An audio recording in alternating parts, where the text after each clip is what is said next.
Your brain is a very powerful storage house. It has been storing all the entire data which is available to it right from your birth. In fact, right from your birth, literally.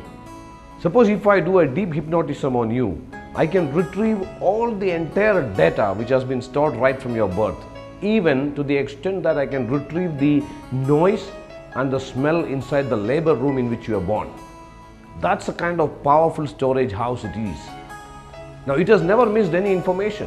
Suppose if you are 30 years of age and I can tell you 30 years of whatever happened in your life, all the smells you smelled and all the kind of tastes, all the kinds of tastes you experienced, all the kinds of things you listened to, all the kinds of things you saw, all the kinds of things you read, everything is there in your brain. It has stored every single thing very meticulously. Now, the most interesting thing is that if I retrieve all the data from your brain and right from your birth onwards, all the data I'm retrieving from your brain and I'm going to project it on a screen and show it to you. That's a very interesting thing. Then you will see that as a video and you will say that, oh my goodness, almost 75% of whatever you're going to see on the video, you will say that, no, I have never experienced this. How come? If you have never experienced this in your life, then how did this stuff come into your brain? How did the brain store all this data?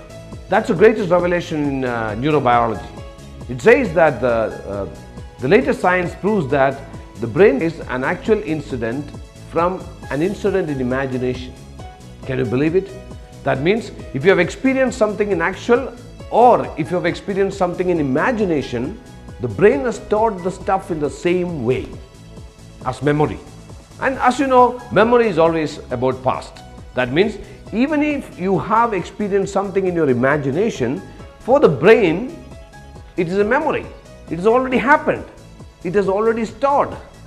That means there is no differentiation between an actual experience in your life and an experience in imagination. Think about it, because it's a very, very important information for you.